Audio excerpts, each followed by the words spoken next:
Mateo capítulo 1, verso 8. Dice, pero sabemos que la ley es... Hermano, dígalo conmigo. Sabemos que la ley es... Si uno la usa como legítimamente. Gloria al nombre del Señor. Padre, bendice esta palabra en esta noche. Glorifica tu nombre. Llévanos a los ríos de agua viva. Padre, llévate toda confusión de nuestra mente, de nuestros corazones, para que con gozo en nuestra conciencia, en nuestra alma, Señor, hagamos toda tu voluntad a través del poder del Espíritu Santo, al cual nos ayuda a mantenernos y a sostenernos en esta dispensación de tu gracia. Gracias te damos en el nombre de Jesús. Amén y amén. Gloria a Dios. Pueden sentarse, gloria a Dios. Vemos aquí, cogemos un poquito porque la semana pasada no hubo ningún estudio, gloria al nombre del Señor. Sí le voy a pedir a los que están allá en la técnica que me hacen un zoom para atrás un poquito porque estoy demasiado grande aquí. Gloria al nombre del Señor, y aquí lo único grande es el Señor. Bien, vimos que la ley trata con la ética, y la ética es hacer lo correcto, pensar correctamente, actuar correctamente, vivir correctamente. Para trazar una raya recta entre dos puntos necesitamos una regla. Si usted lo hace a mano alzada, pues según tenga mucha habilidad o poca habilidad, más o menos la raya le va a salir, pero siempre no va a salir recta. Por lo tanto, cuando usted coloca una recta entre dos puntos y usted tira la raya, ahí sí que es una raya recta. Por lo tanto, necesitamos la regla, y la regla es la ética. Y la ética divina está en los 10 mandamientos. Amén. Y la gracia no ha eliminado la ética moral de los 10 mandamientos. Ahora, cuando vemos aquí a la enseñanza que nos da el apóstol, vemos que está diciendo que hay un uso ilegítimo de la ley. ¿Cuál es el uso ilegítimo de la ley? Servirse de ella para decir que a través de ella nos salvamos. Dios no lo dice. Y Dios nunca dio la ley para que la gente se salvara por ella, sino para que supiera, amén, conociera la ética de Él. Y cuando la ética divina es revelada, ¿qué es lo que sucede? La ética nuestra también es revelada. Usted puede ver una pared y le parece que está perfecta. Póngale una plomada. Póngale una plomada y usted se dará cuenta si la pared está o no está recta. Porque la plomada no usa lo que ve. La plomada usa la gravedad. La ley de la gravedad la usa. Entonces, una plomada, cuando usted la coge de un techo, ella se alinea con el centro de la tierra. Y entonces esa plomada revela la pared. Entonces, la ética divina, ¿qué es lo que hace? Revelar la mía. Y la mía está en defecto, no está recta. La ética nuestra no es capaz de sostener a la ética divina.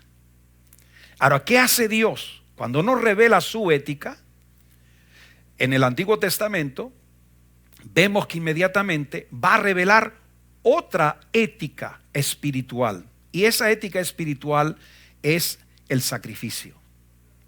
No puedes llegar a la rectitud de la ética de Dios.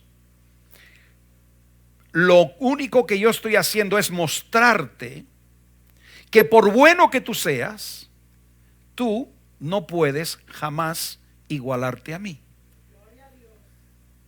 Tienes defectos. Estamos desconfigurados.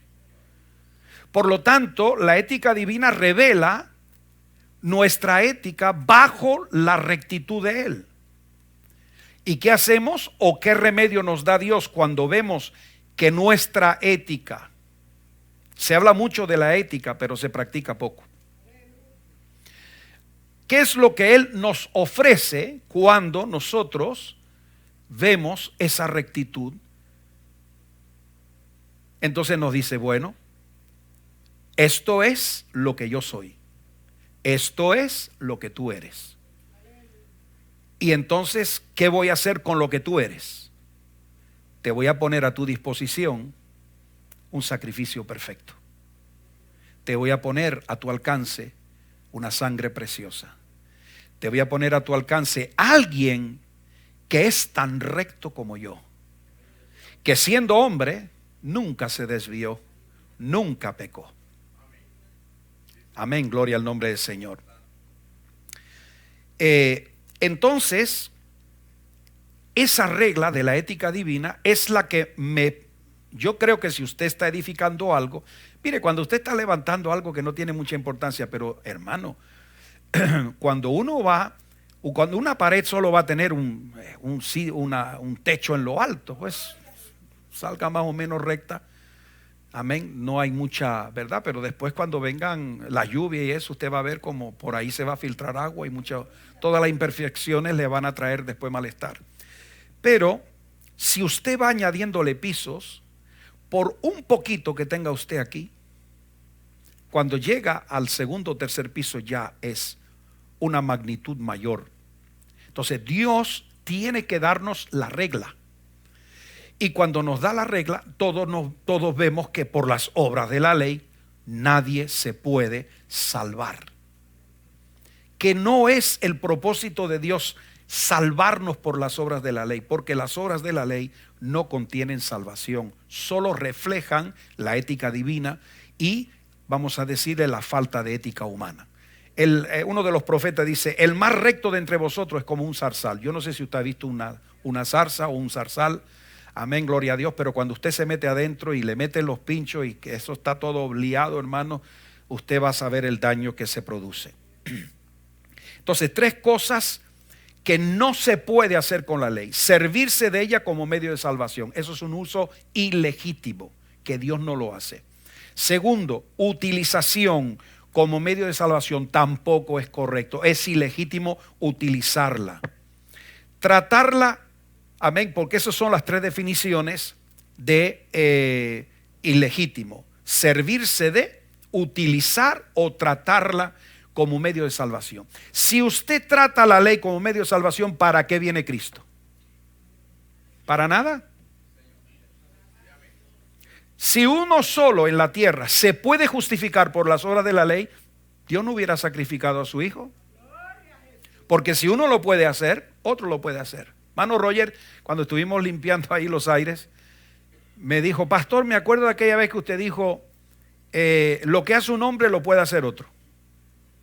Así de sencillo. Si me enseñas y yo quiero aprender, yo lo puedo hacer. Yo puedo vender un carro si me enseña el hermano, ¿verdad? Puedo vender un carro. Puedo hacer un sancocho. Amén. Puedo hacer tostones. Hasta paella puedo hacer. Pero tengo que quererlo hacer y necesito a alguien que me ayude, que me dé el ejemplo, que me diga cómo. Y cuando se me dice cómo, yo puedo. Lo haré mejor, lo haré peor. Con la práctica usted sabe que también hay un aspecto de madurez, de práctica. Bien. Dicho esto, no podemos usar, ¿verdad?, la ley como un medio de salvación, porque Dios no la usa para eso. Y si Dios no le da el uso para eso, ninguno de nosotros estamos habilitados para habilitar algo que Dios no habilita para salvación. Si la ley salvara, Dios no hubiera sacrificado a su Hijo. Mire, hay una declaración poderosa cuando habla de la fe de Noé. Hay una declaración poderosa, dice que por la fe Noé condenó al mundo antiguo. Y usted dice, ¿cómo lo condenó? Creyó a Dios. Hizo el arca, se subió con su familia y vino el diluvio. ¿Qué fue lo que lo salvó? La fe. ¿Qué fue lo que perdió a la gente? La incredulidad. Por lo tanto, la fe de uno muestra el método divino de salvación. Entonces, en la ley, cuando viene la ley, la ética moral, después viene todo un desarrollo, porque ustedes tienen que entender que los 10 mandamientos, las 10 palabras, como la llaman los judíos, las 10 palabras tuvieron que irse desarrollando con leyes que tienen que ver con las propiedades, con los daños, con los prejuicios, en fin, todo el sistema judicial judío se va emanando de esos 10 principios, y ninguno de ellos pueden estar en contra de uno solo de esos principios. Entonces esas son las famosas 600 y pico de leyes, pero que el pueblo judío dice que tienen que buscar. Entonces el Señor Jesucristo dice, si no somos capaces de guardar los 10 mandamientos, ¿va usted a guardar 600 y pico? Olvídese, tarea imposible, usted no va a poder. Es más, ni Dios espera que usted pueda. Amén, porque sabe que no va a poder. Y si por un pecado Adán perdió el paraíso, ¿cuántos pecaron más de una vez aquí? Bueno, amén, no insistamos, ¿verdad? Entonces, ¿qué es legítimamente? Vimos esta palabra en griego, nóminos, que significa nómimos, perteneciente a ser correcto de acuerdo con reglas y regulaciones. ¿Quién es la regla? ¿Quién puede dar regulaciones? El que creó todo el mundo, hermano, es la tierra, todo lo que no le ha dado leyes al aguacate, no le ha dado leyes al mango que usted se come, no le ha dado leyes al plátano que usted se come o al guineo que usted se come, a la habichuela. Le ha dado ley al aire, le ha dado ley a la tierra, le ha dado ley al agua, le ha dado ley a las nubes. Entonces, inmediatamente, si hay leyes, tiene que haber un legislador, alguien que lo puso. Entonces, usar ilegítimamente es, ¿verdad? Pues porque hay unas reglas, hay una regulación, y yo lo estoy usando correctamente. Cuando usted usa algo correctamente, pues le va a dar el resultado positivo. Si usted lo usa incorrectamente, le va a dar el resultado negativo, ¿verdad?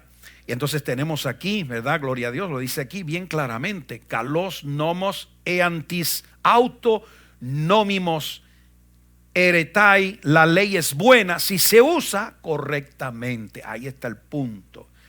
Entonces hay gente que le tiene alergia a la palabra ley, ¿verdad? Tienen alergia, casi que usted dice ley, ya están diciendo anatema, amén, hereje, apóstata.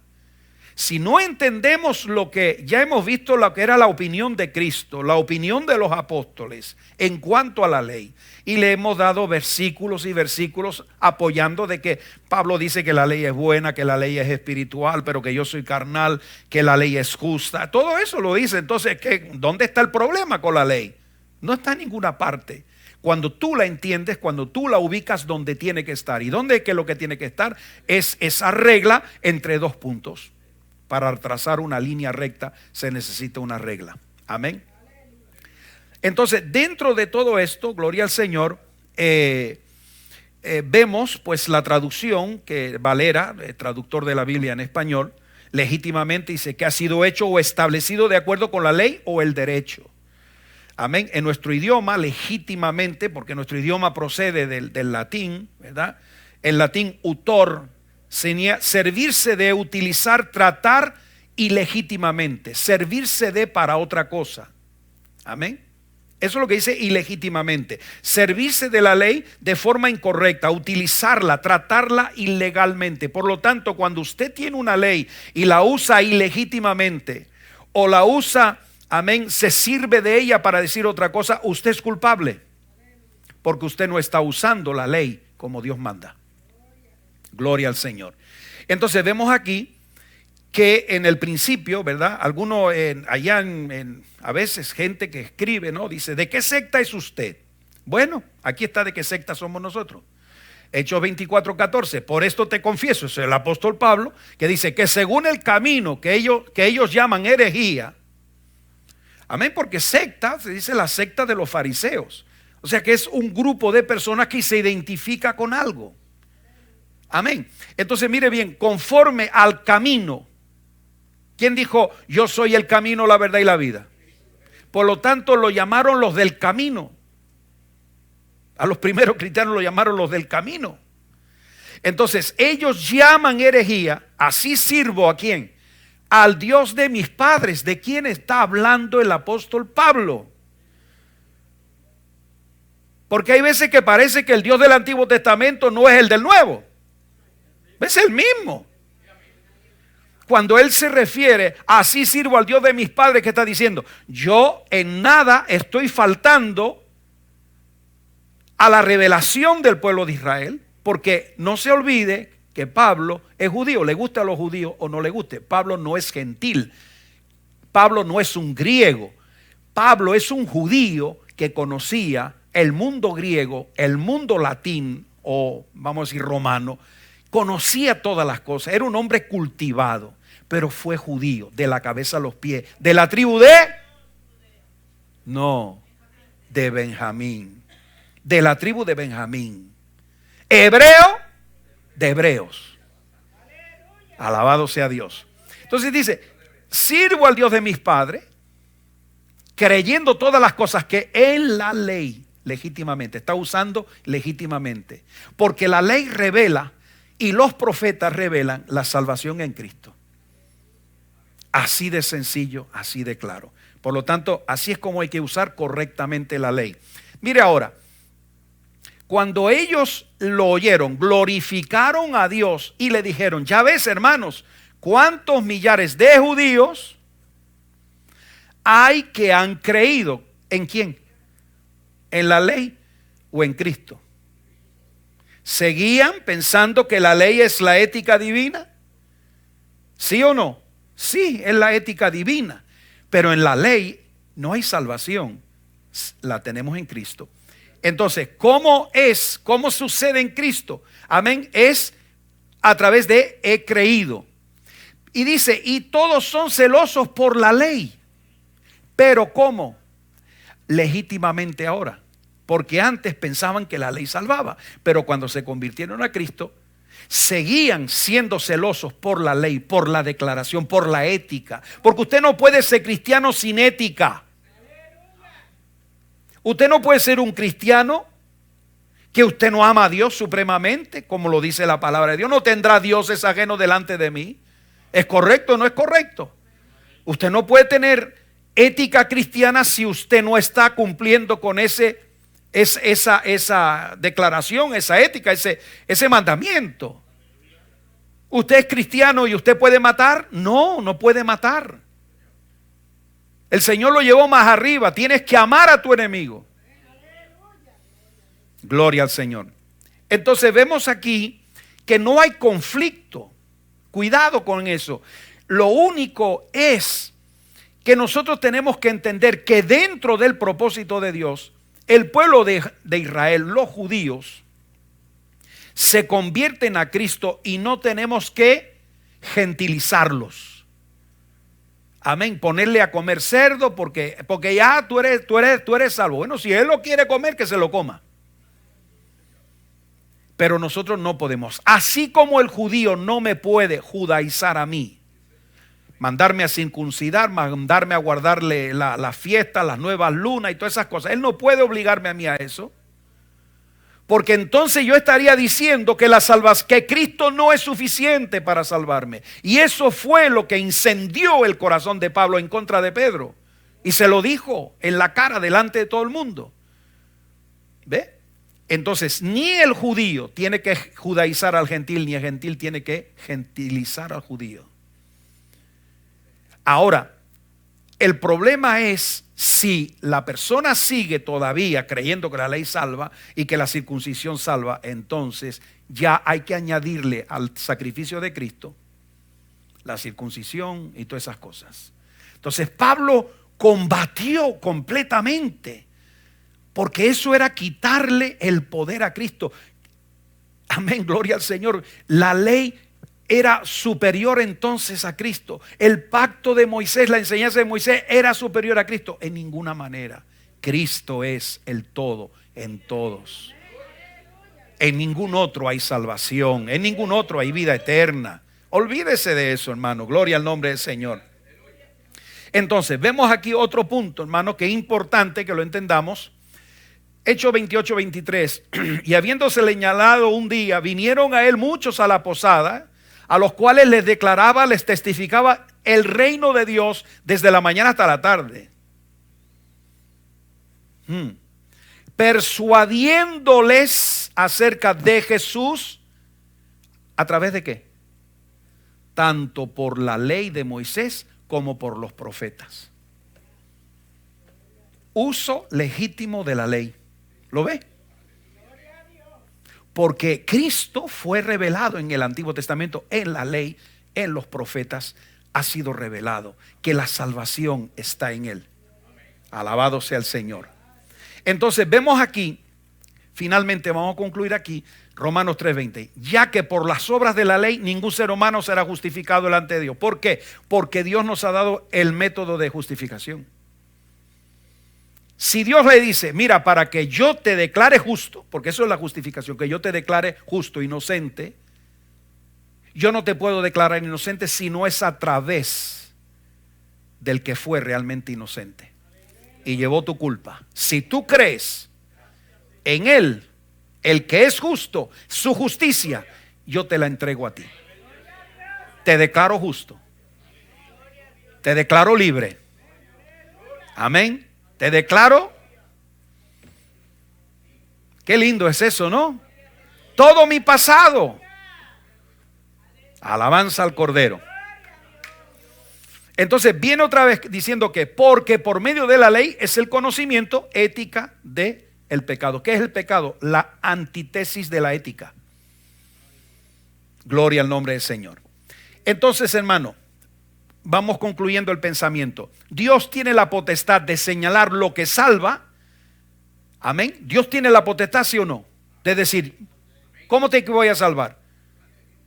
Cuando usted va a un médico y él decide que lo va a operar, ¿quién tiene la potestad de la operación? ¿Usted o él? La tiene él. Si usted quiere, bueno, si usted dice, no, pues yo no quiero eso. Pues escriba aquí que yo le ofrecí el remedio y usted no lo quiso.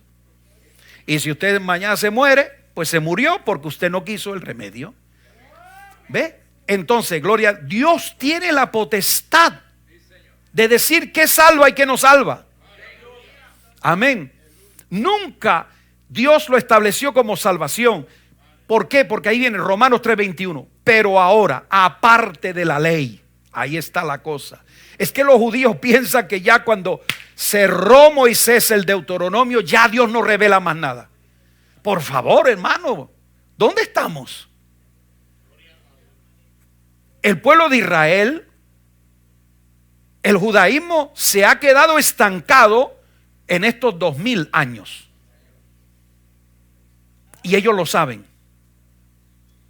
Están estancados, hermano. ¿Quién está revelando en la tierra hoy en día el mensaje de Dios? ¿Ellos o la iglesia? La iglesia. Gloria al nombre del Señor. Entonces, cuando dice aparte de la ley, la palabra que usa en griego el apóstol Pablo es joris. Y joris significa separado de la ley o sin la ley, fuera de la ley. Entonces mire bien esto. Esto es importante que usted entienda. Ese aparte tiene el sentido de que dejó un vacío, un hueco.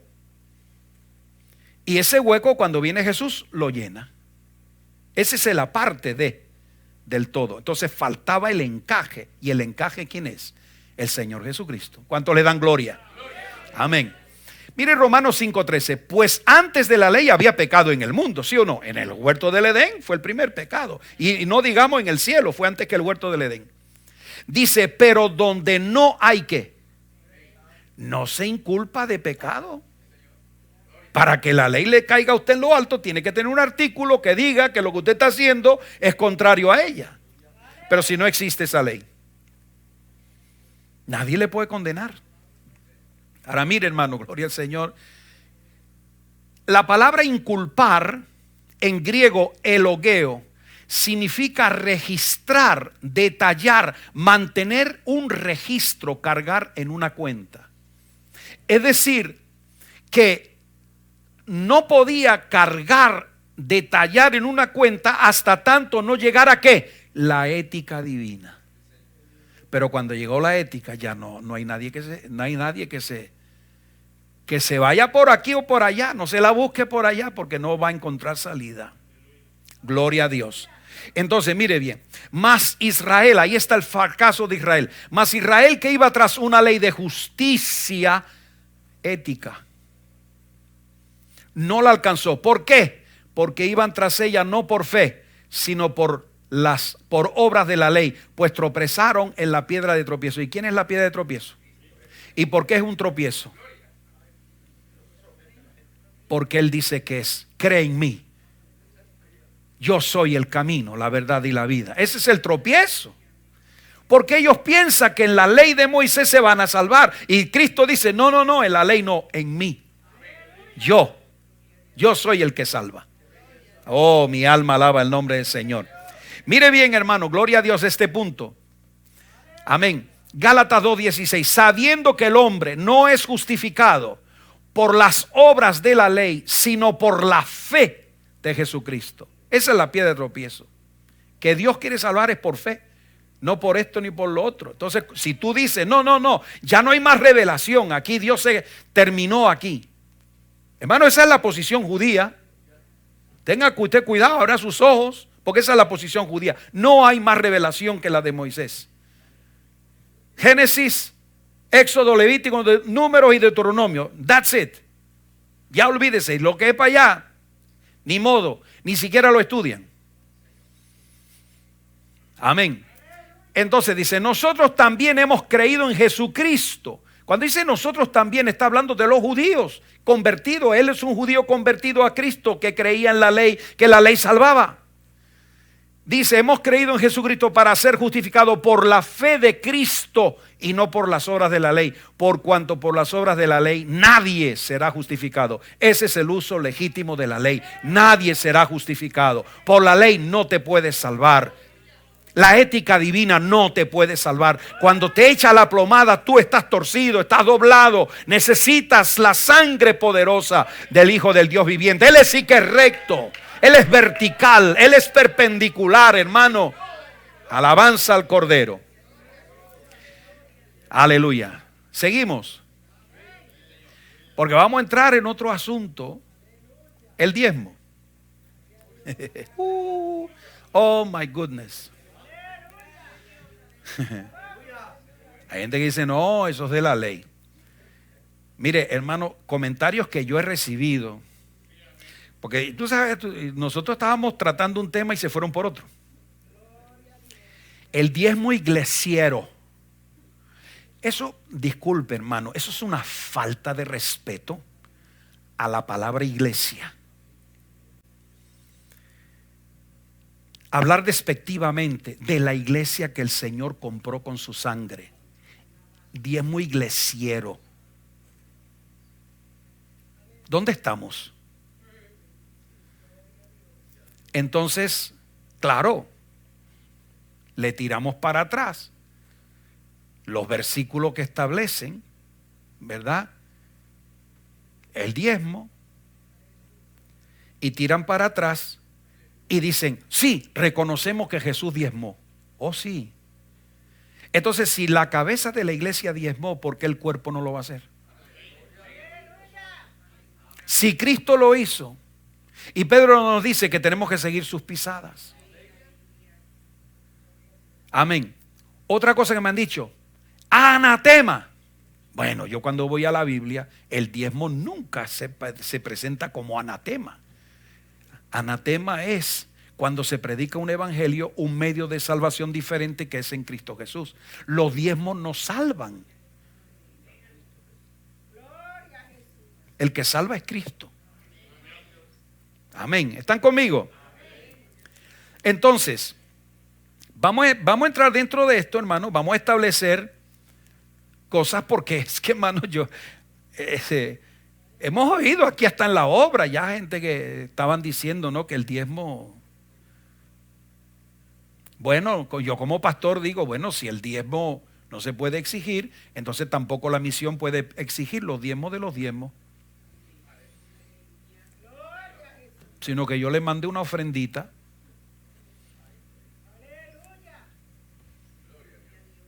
Entonces el pastor sí está obligado a diezmar y el miembro no. Es ley para el pastor, pero no para el miembro. Porque si no se le puede exigir al miembro de la iglesia, tampoco se le puede exigir al pastor de la iglesia. ¿Me puede usted decir cómo esta obra se ha extendido en 54 países? No, en 80 y pico de países, en 54 años que vamos ya. Porque hubo gente fiel. Y ustedes forman parte de esa gente fiel. Hubo gente fiel. Mire, yo digo simplemente, el que no diezma en la iglesia está viviendo a costa de los que diezman. Amén. La factura de la luz se paga. ¿Verdad que sí? Los seguros, los arreglos, las pinturas, la radio. Entonces, si usted no diezma, usted está viviendo sobre las espaldas de los que son fieles. Porque alguien está pagando esto. Amén, gloria al Señor. Yo sé que estos apóstoles, falsos apóstoles de la prosperidad, danzan en el espíritu cuando alguien da por la radio una ofrenda de $1,000. Ahí sí que danzan, pero dele una de $25. Ni gloria a Dios dan. En algún momento yo le he dicho a ninguno de ustedes, aquí hay diezmos que son de $25. Le he dicho yo alguna vez, ¿y esto qué es? Si usted dice que esos son sus diezmos, yo lo creo. Si Dios lo cree o no, eso ya. Pero jamás, en los 44 años que tengo de pastor, jamás he despreciado un diezmo pequeño. Nunca.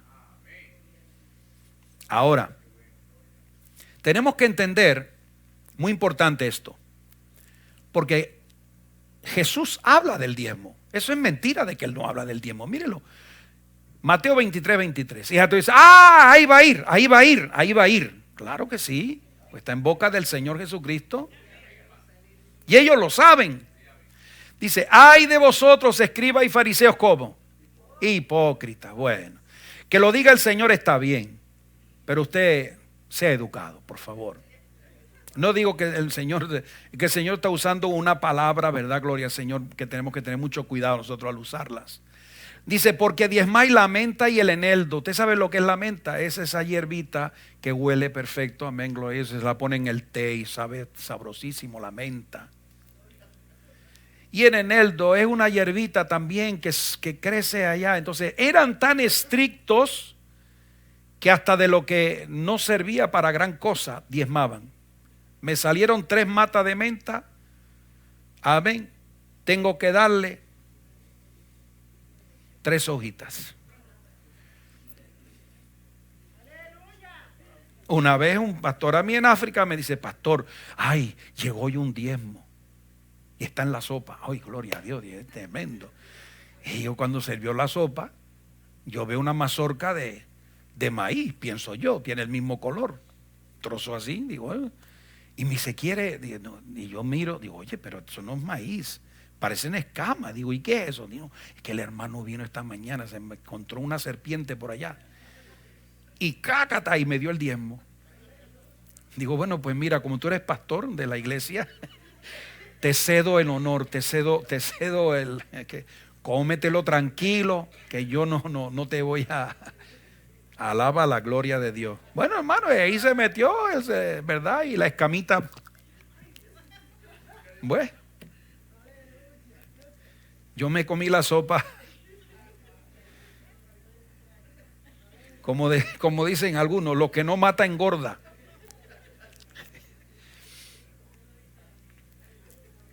Entonces dice, mas dejáis lo que es más importante. No dice que el diezmo no sea importante, sino lo que es más importante. ¿Y qué es más importante? La ética divina, justicia, misericordia y fe. Dice, esto, el diezmo, era necesario hacer sin dejar de hacer aquello. O sea, tú quieres diezmar hasta de las 3 matitas que tienes ahí de menta, diezmalo. Si tú lo sientes en tu corazón, hazlo. Pero no dejes la justicia, la misericordia y la fe. No le digas a tu padre que no, esto es corbán, ya lo dediqué, ya no te lo puedo dar, porque entonces estás fallando en algo, ¿no? Gloria a Dios. Lucas capítulo 11:42. Si Lucas lo coge también, ya somos 2 testigos. Y en la ley 2 testigos, 3 sirven para. Mas hay de vosotros fariseos, toman el mismo tema, que diezmáis la menta, la ruda y toda hortaliza, y pasáis por alto la justicia y el amor de Dios. Esto era necesario hacer sin dejar aquello. Esto era necesario hacer sin dejar aquello. Ahora yo quiero aquí que nosotros entendamos bien. Número 1, el Señor Jesucristo nos recuerda la autoridad que tiene la ley de Moisés. En ningún momento de la Biblia, usted en los labios de Cristo, ve usted que el Señor denigra la ley. Al contrario, recuerda esa autoridad.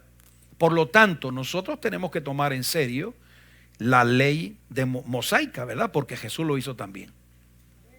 Gloria al nombre del Señor.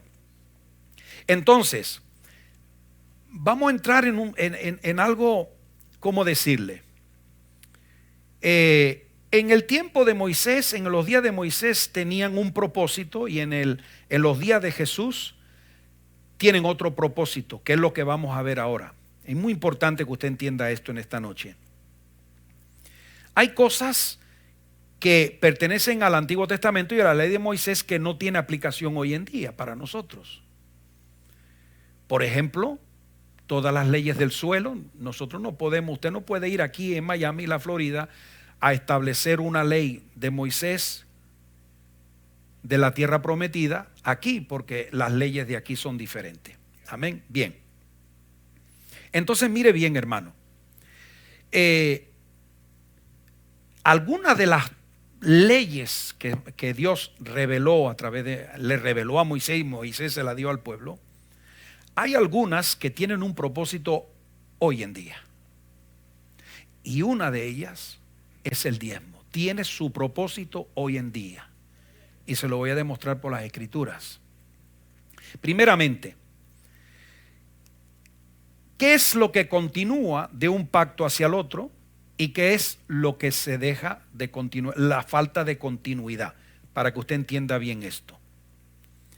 Entonces, las leyes del diezmo se aplicaron en la ley mosaica. ¿Estamos de acuerdo con eso? ¿Sí o no? Fue en el tiempo de Moisés, ahí se estableció la ley del diezmo, ¿verdad? Como ley. Entonces, la pregunta es, antes de la ley,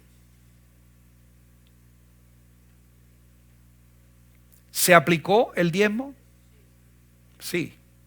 El diezmo es anterior a la ley. Es más, en Abraham diezmó todo Israel. Porque en los riñones de Abraham, como dice la Biblia, estaba Isaac, estaba Jacob, las 12 tribus de Israel, y ahí estaban todos. Ahora, mire bien esto, hermano, porque es muy importante que usted lo entienda, ¿verdad? Antes de la ley mosaica, la ley mosaica y después de la ley mosaica. ¿Cómo se puede saber si una ley, ¿verdad?, va a atravesar las fronteras y se va a meter en el Nuevo Testamento? Eso es muy importante que nosotros lo entendamos. Entonces, como cristianos necesitamos un principio de interpretación que sea correcto.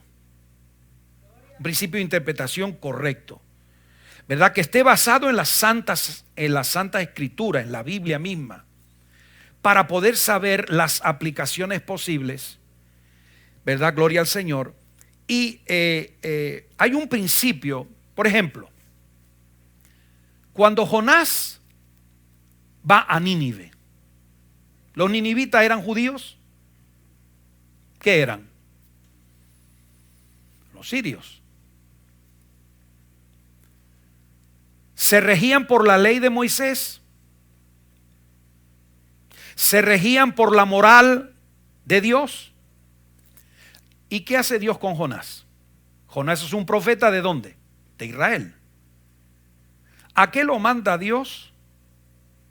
A una nación que no cree el principio ni la ética de los 10 mandamientos, ni de toda la ley de Moisés. Manda a uno que es de la ley de Moisés, que va a cruzar la frontera, transfronterizo, va a llegar a Nínive y va a establecer un juicio divino del Dios de Israel allá en Nínive. ¿Están conmigo? Entonces, ¿está Nínive bajo el pacto mosaico? No. Entonces, ¿sobre qué bases Dios va a juzgar a Nínive que no está bajo la ley? ¿Bajo qué principio? Lo está juzgando bajo el principio ético que él ha revelado en la ley. Y entonces vemos que Jonás está llevando la ley mosaica a un pueblo gentil que no la tiene. Eso se llama pasar fronteras. Y le dice que el Dios de Israel, que está al sur, el Dios de Israel, por la ética moral de él, ha decidido acabar con ellos si no se arrepienten. Entonces esta gente de Nínive podría haber dicho: oiga, que yo no estoy bajo la ley. Oiga, que eso es el Dios de allá, de ustedes, que siga con ustedes, nosotros no. ¿Qué hubiera hecho el Dios de Israel si no se arrepienten? Entonces, ¿las leyes pueden cruzar fronteras? ¿Pueden cruzar pactos? ¿Pueden cruzar testamentos? Sí, absolutamente sí. Ahora, mire bien, hermano. ¿Sobre qué base va a juzgar a una nación que no tiene la ley, que no se ajusta a la ley mosaica? A causa de la rebelión moral de esa ciudad, la maldad de esa ciudad. Entonces Dios va y manda a un hombre para que los llame al arrepentimiento. ¿De qué moral está hablando? Porque, hermano, esa gente tenían sus dioses, ya ustedes lo han visto. Nosotros en la escuela dominical hemos enseñado los dioses que tenían los asirios y todas esas cosas, hermano, gloria a Dios. Entonces estamos claros de qué moral, bajo qué moral, qué ley moral está usando Jonás para condenar a los ninivitas. Una ley que no les corresponde a los ninivitas. Es una ley que cruza frontera. Y si una ley cruza frontera, significa que tiene un principio que es aplicable a cualquier lugar. Pero Dios tiene en su potestad usarlo o no usarlo en otro lugar. Pero de repente dice: manda al profeta Jonás que vaya, cruza frontera y júzgalos bajo la ley de aquí. Respuesta: se arrepienten y Dios los libra. Amén, gloria al nombre del Señor. Ahora, después que fue Jonás y le predicó el evangelio, el protoevangelio o el embrionario evangelio, se arrepintieron. Los ninivitas empezaron a decir: bueno, Jonás, tráenos la ley para acá para que nosotros la observemos aquí. ¿Lo hicieron? No. No se convirtieron al Dios de Israel. Dieron una respuesta en cuanto al juicio. Y el juicio, si usted da la respuesta, Dios no lo hace. Pero en ningún momento se convirtieron. Se arrepintieron, sí. Pero una cosa es arrepentirse, una cosa es decir: pues mira, voy a dejar esto. Otra cosa es vivir en la fe del Dios de Israel. Ahora mire bien, hermano, porque esto es interesante, porque bíblicamente hay dos escuelas de interpretación de la Biblia. Uno es lo que se llama no sé cómo decirle, la interpretación judicial. Le voy a decir en qué significa esto. Ese tipo de escuela o de interpretación bíblica consiste en esto. Y dice: a menos que una ley del Antiguo Testamento sea anulada en principio o específicamente por el Nuevo Testamento, todavía está en vigor. ¿Me entiende? Se lo repito. Si una ley del Antiguo Testamento, el Nuevo Testamento no dice nada de ella, sigue activo. Si el Nuevo Testamento dice, no, eso no está activo, entonces ya no sigue activo. Eso es lo que se llama interpretación judicial. ¿Ve? Entonces, gloria al Señor. Simplifico todo. Si el Nuevo Testamento no anula una ley del Antiguo, esa ley sigue activa en el Nuevo. Esa es una, vamos a decir, entonces que hay una continuidad, un cruzar fronteras del Antiguo Testamento al Nuevo. A menos que específicamente en el Nuevo Testamento se diga que no. Gloria al Señor. ¿Ve?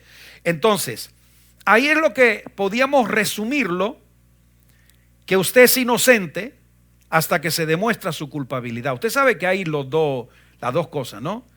Por ejemplo, aquí en Estados Unidos, usted es inocente hasta que no se pruebe la culpabilidad de usted. En Europa no.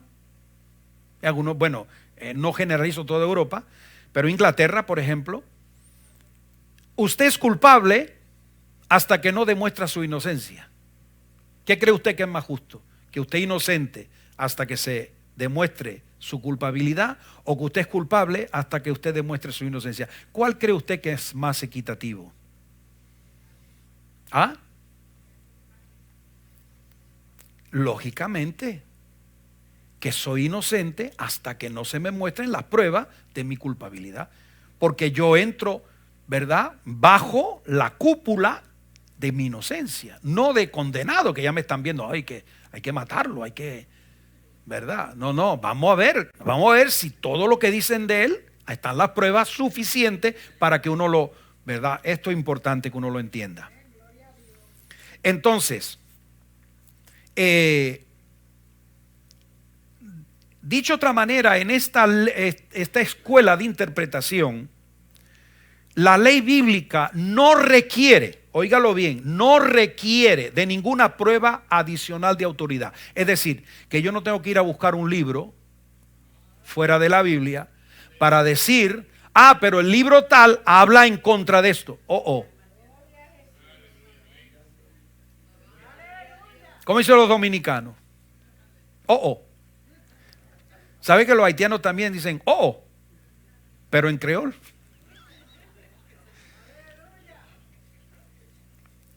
No hay, oiga bien, no requiere, la ley bíblica no requiere ninguna prueba adicional de autoridad. Es decir, que ningún catedrático, ningún escritor, ningún libro es necesario para decir o autorizar el mensaje de la Biblia. Ella es la autoridad. Y es aquí dentro que tenemos que establecer lo que hay y lo que no hay. Lo que traspasa pacto y lo que se queda en el otro pacto. Amén. Entonces, a menos que la autoridad de una ley sea revocada por el Nuevo Testamento, toda ley mosaica traspasa al otro pacto. Va de camino. A menos que en el Nuevo Testamento digo, no, eso no va. Si dice eso no va, ya no pasa. Pero si no dice nada, eso es una de las. La segunda escuela de interpretación es la se llama, bueno, tengo que dar el término porque a mí me gusta que ustedes estén cultivados también.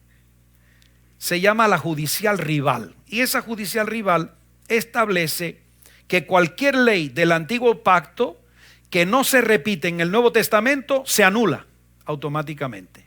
Si no se repite. Es de ahí donde sacan. Esta es la escuela que está diciendo, no se habla de los diezmos en el Nuevo Testamento. Mentira, porque Jesús habla. Pero dice, los apóstoles nunca lo enseñaron. Entonces yo le hago la pregunta, búsqueme un texto donde los apóstoles dicen que los diezmos no hay que darlos. No lo tienen, no tienen ni un solo texto que diga que los diezmos no hay que darlos. Dice, los apóstoles no lo enseñaron. ¿Y usted qué sabe? Es que no hay nada escrito. Ahí está la segunda manera de interpretar. Y yo creo que hay un equilibrio entre las dos. Un equilibrio entre las dos. Vamos a ver este punto, hermano. Porque esta segunda interpretación es: eres culpable hasta que se demuestre tu inocencia. Amén. Entonces, una ley del antiguo pacto se revierte automáticamente en la frontera del nuevo pacto, a menos que tenga su legalidad emitida. Es decir, que todo lo que no diga, es decir, esta gente que dice que no cree en el diezmo, que Jesús habla del diezmo. Pero entonces buscan la excusa: no, es que Jesús estaba bajo la ley. Pero hermano, dice Jesús que ni una jota, ni una tilde. ¿Se acuerdan de la palabra? Ni una jota, ni una tilde pasará de la ley. No ni una jota ni una tilde de la ley pasará, sino ni una jota ni una tilde pasará de la ley. No será suelta de la ley. Y si eso lo dice Cristo. Oh, gloria. Entonces, esta gente dice, si Pablo o Pedro, Jesús habla del diezmo y dice, esto es necesario hacer. Ahora, si Pablo o Pedro no enseña, o Juan no enseñaron sobre eso, ya están diciendo, ve, eso no está legal en el Nuevo Testamento. Y para mí es todo lo contrario. ¿Por qué no lo enseñan? Porque lo practicaban. Así de sencillo. Amén, gloria al Señor. ¿Están conmigo?